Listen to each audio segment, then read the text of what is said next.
finance news with me, Atirah Aisyah. News making the headlines. Headline for today: the world is worrying as the COVID-19 pandemic will give a big impact on the international trade. This COVID-19 pandemic really gave a big impact on the international trade worldwide. This is worrying to all countries, so most of the countries already imposed certain temporary restrictions on their medical supplies and foods, also restrictions on the outright of export bans, duties, licensing, permit requirements, and also export quota.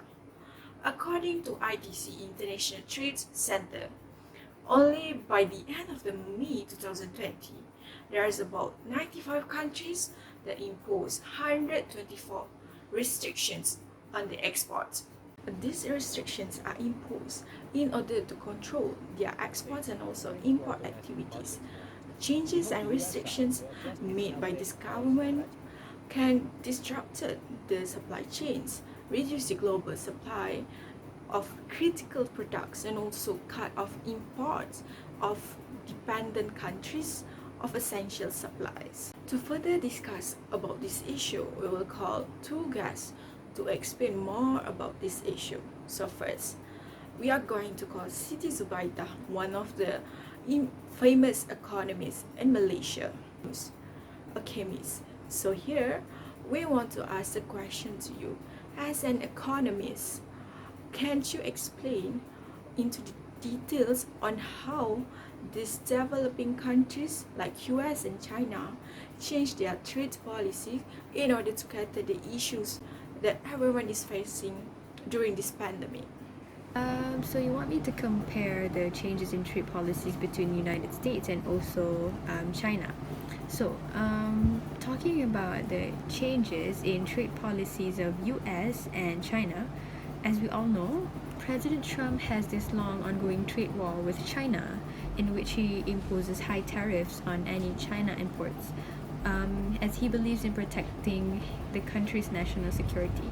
But during this pandemic, we can see some changes in the country's trade policies. Firstly, in their reduction of tariffs imposed on the Chinese imports, especially the medical supplies to help treat the coronavirus pandemic. They reduced the tariffs on Chinese imports by half, making it only 7.5%. So, in return, the Chinese government also reduces the import tariffs on US goods by half to only 2.5%. Apart from their trade with China in general, US also bans the export of PPEs and respirators and as well as other medical supplies without the explicit approval from Federal Emergency Management Agency, which is known as FEMA. And also to help to boost the US economy, they also help other US businesses which are involved in exports. The US government decided to reduce some costs associated with the export for the businesses to continue their export business during COVID-19. It is also to encourage the export of non-COVID-19 related US goods. Apart from helping curbing COVID-19 outbreak, they also participate in the export of other non-COVID related items to help boost their economy. As for China, since the outbreak of COVID-19 started in that particular country, they managed to understand the situation better and came up with an emergency plan to combat COVID-19 and as well as to help their economy.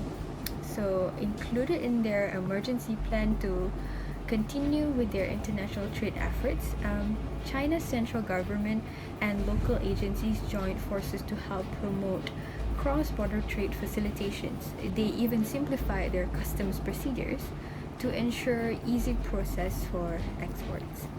And besides that, they even participate in reducing tariffs on imports related to supplies, medical supplies, to help pandemic treatments. Other than that, they also adopted a more flexible sanitary requirements, such that the sanitary registration for donated medical items has been suspended.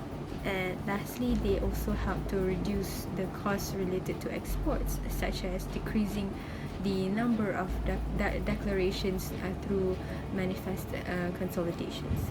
Okay, thank you, Ms. Siti Zubaidah. Now we're going to call another guest, which is who is Professor Dr. Nur Insyierah Tasnim, the lecturer of academics at IUM Gombak. So, Prof, this is Atirah Aisyah from Interfinance News. So, okay, Prof, you as a lecturer of economics, can you explain about your findings or research on how our country Malaysia is coping with the current situations in terms of our government trade policy?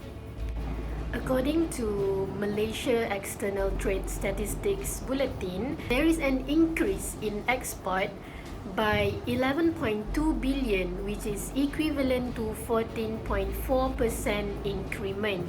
On the other hand, Malaysia's import as at September 2019 is at 69.4 billion, while Malaysia's import as at September 2019 is 67 billion.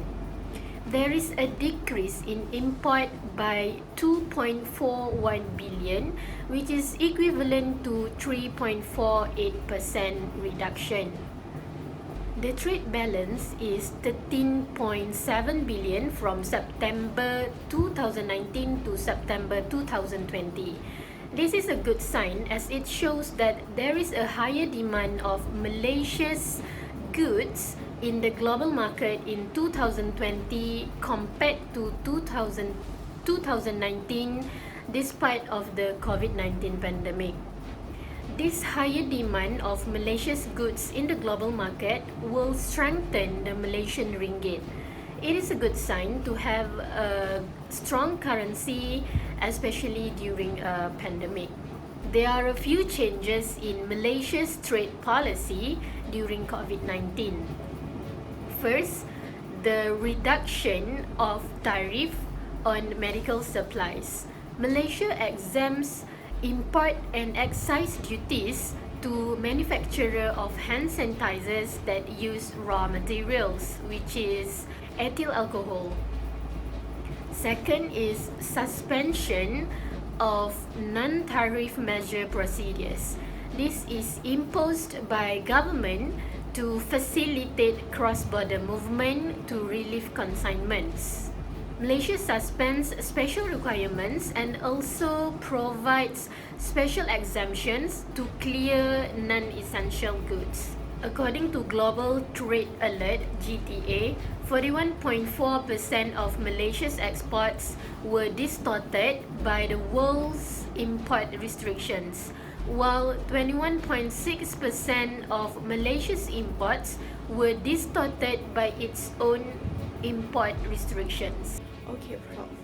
So, what would be your suggestions or recommendations for these countries to take their best actions for the sake of their citizens of the country during this COVID-19 pandemic?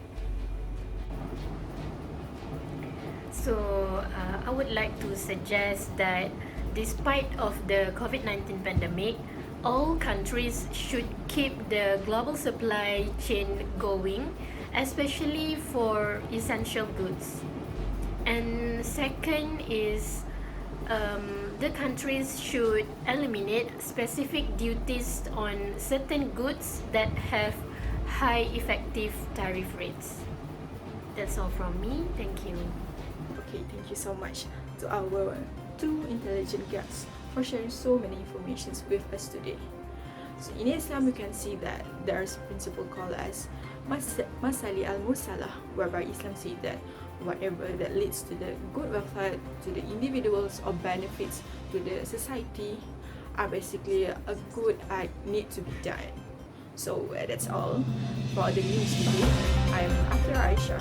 Thank you.